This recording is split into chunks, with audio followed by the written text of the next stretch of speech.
You're most welcome to 11th Arts Political Science Chapter 4 Executive. As you know that there are three organs of government: legislature, executive and judiciary. And legislature made the laws for the country, and the executive implements those laws made by the legislature, and the judiciary punishes those persons who infringe and violates those laws made by legislature and infringes by the people.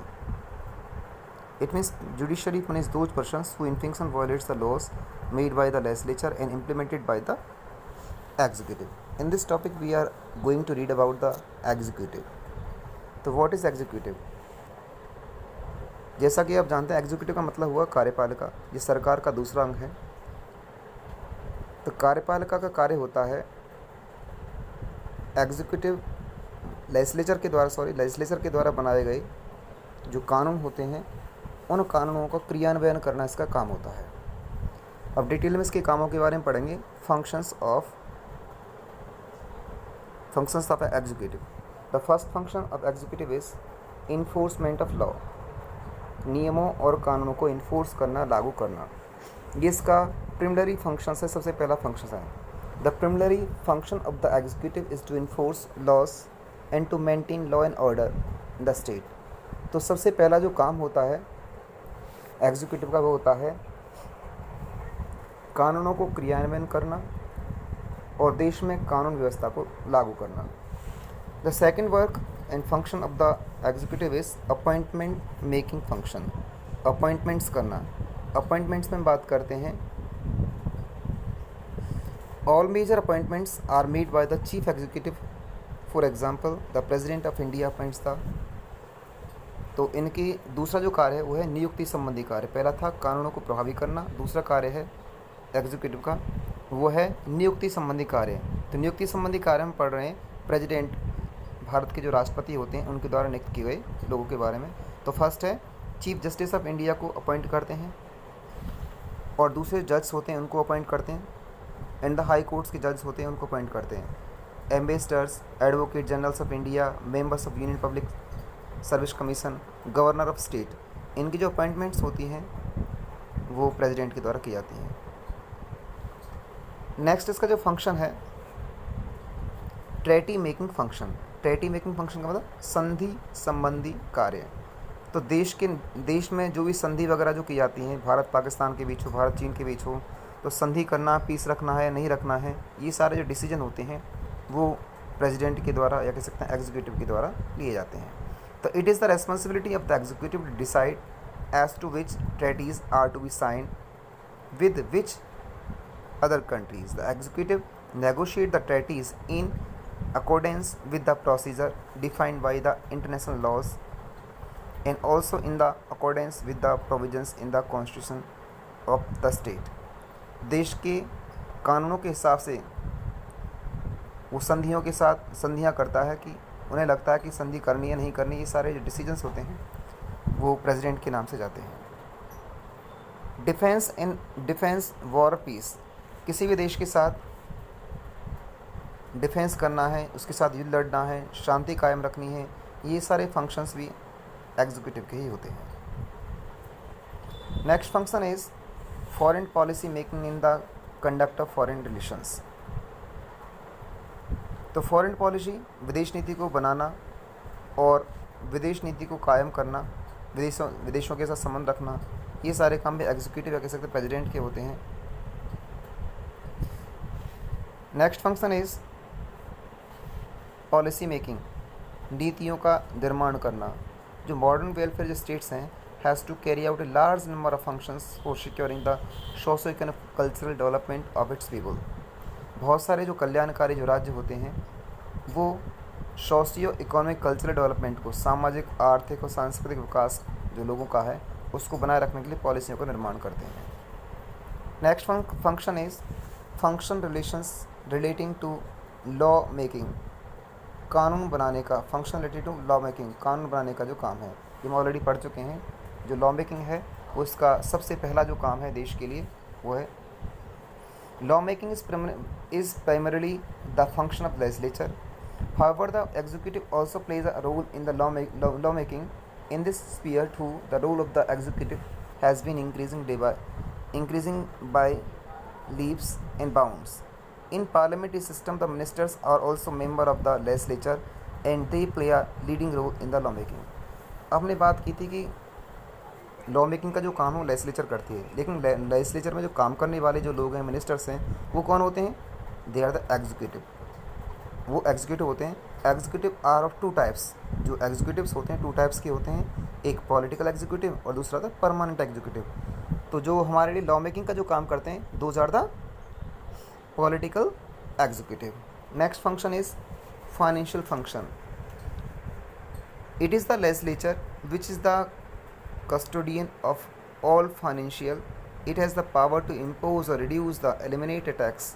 However, in actual practice अगर देखा जाए तो जो executive होते हैं इन सारे functions को जो इम्प्लीमेंट करने वाले जो लोग होते हैं वो एग्जीक्यूटिव्स ही होते हैं। The executive exercise a number of financial functions. It has the responsibility to prepare the budget. It proposes the levy of new taxes on the change in tax structure and administration. It collects and spends the money as sanctioned by the legislature. तो financial जो काम होता है वो executives के द्वारा ही पूरा किया जाता है, तो it is the also function of the financial function. Number 10 function is some semi judicial function also done by the executives. The appointments of judges by the executive is regarded as the best method for ensuring the independence of judiciary. In almost all democratic system, the chief executive has the power to appoint the judges. जो chief executive है अर्थात president जो है उसके पास power होती है वो जज को अपॉइंट करे। Further he has the right to grant pardon, receive and amnesty to criminals under the system of administrative. तो इसमें है सेमी जुडिशियल फंक्शन, तो कहेंगे राष्ट्रपति की शक्तियाँ इसमें दे रखी हैं इसमें भी कि अगर कोई अपराधी है तो उसको क्षमादान करने का अधिकार भी जो है प्रेसिडेंट के पास है। प्रेसिडेंट जो है वो क्या है? एग्जीक्यूटिव है। Next is the grant of titles, जो इसका जो लास्ट फंक्शन है ग्रांट ऑफ टाइटल्स अर्थात उपाधियाँ प्रदान करना, सम्मान देना, ये काम होता है एग्जीक्यूटिव्स का। अगर कोई व्यक्ति आर्ट है, साइंस है, लिटरेचर में इनमें कोई बहुत बढ़िया करता है तो उनको उपाधियाँ देना, उनको टाइटल्स देना, ये काम भी किसका होता है? एग्जीक्यूटिव से पूरा करते हैं। अब बात करते हैं टाइप्स ऑफ एग्जीक्यूटिव।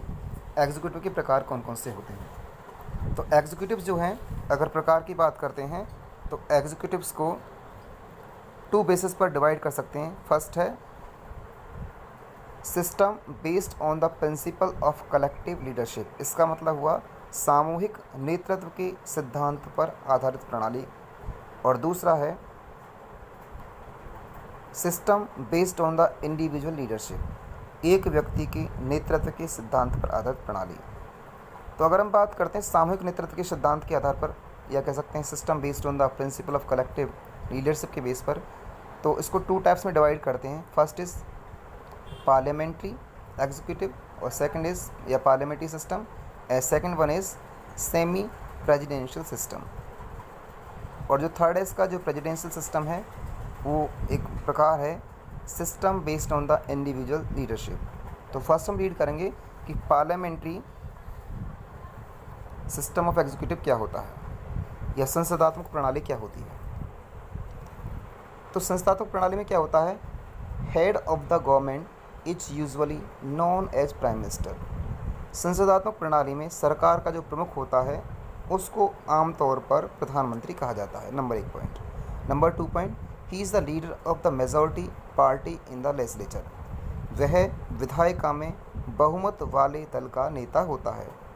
तीसरा पॉइंट है he is accountable to the legislature. वह विधायिका के प्रति जिम्मेदार होता है।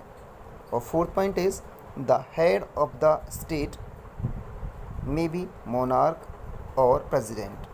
और देश का जो प्रमुख है इनमें से कोई भी हो सकता है, वो मोनार्क भी हो सकता है और प्रेसिडेंट भी हो सकता है। मोनार्क कब होगा? अगर संवैधानिक राजतंत्र है तो राजा वहाँ का क्या होगा, प्रमुख होगा देश का। और अगर संसदीय गणतंत्र है तो वहाँ का जो राष्ट्रपति, वहाँ का जो हेड होगा वो कौन होगा, राष्ट्रपति होगा। और इंग्लिश में अगर हम बात करें, अगर कॉन्स्टिट्यूशन मोनार्की है तो मोनार्क होगा, हेड होगा देश का। अगर पार्लियामेंट्री रिपब्लिक है तो प्रेसिडेंट हेड होगा। तो हमारे यहाँ पर क्या है, पार्लियामेंट्री रिपब्लिक है तो प्रेसिडेंट जो है यहाँ का नॉमिनल हेड माना जाता है। लेकिन दोनों ही क्या है, ये हैं सेरेमोनियल एग्जीक्यूटिव है, औपचारिक शासन के प्रमुख हैं दोनों ही, चाहे मोनार्क हों चाहे प्रेसिडेंट्स हों। अब बात करते हैं हम सेमी प्रेसिडेंशियल सिस्टम क्या होता है, अर्ध अध्यक्षात्मक शासन क्या होता है। इन दोनों का डिफरेंस भी पूछा जाता है कि पार्लियामेंट्री सिस्टम और semi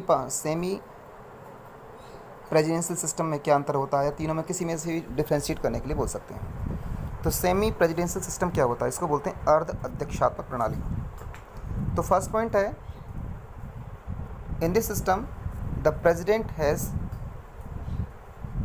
head of the state. इस तरह की जो व्यवस्था होती है इसमें जो हेड होता है वो प्रेसिडेंट होता है। आपने पढ़ा था संस्थात्मक प्रणाली में जो हेड होता है वो प्राइम मिनिस्टर होता है, जबकि जो सेमी प्रेसिडेंशियल सिस्टम में या अर्ध अध्यक्षात्मक शासन प्रणाली में देश का जो प्रमुख होता है वो राष्ट्रपति होता है। Second, has a prime minister as head of the government. इसमें जो प्रधानमंत्री होता है वो सरकार का प्रमुख होता है, प्रधानमंत्री सरकार का प्रमुख होता है, और जो प्रेसिडेंट होता है वो होता है देश का प्रमुख होता है। तीसरा पॉइंट है, PM and his council are responsible to the legislature.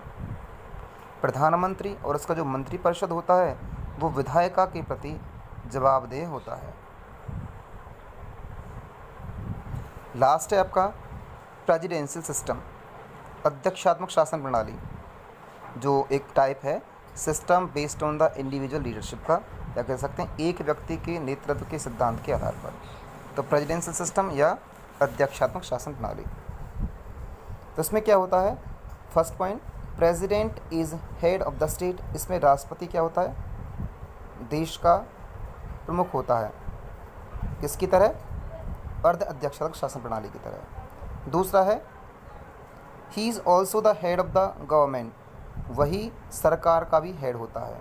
इसमें मतलब देश का प्रमुख और सरकार का प्रमुख दोनों एक ही होते हैं अध्यक्षात्मक शासन प्रणाली में, प्रेसिडेंशियल सिस्टम में। And third one is the president is usually directly elected by the people. जो राष्ट्रपति का जो चुनाव होता है वो आमतौर पर प्रत्यक्ष मतदान प्रणाली के द्वारा होता है। और लास्ट पॉइंट है, he is not accountable to legislature, वह विधायिका के प्रति जवाबदेह नहीं होता है। धन्यवाद।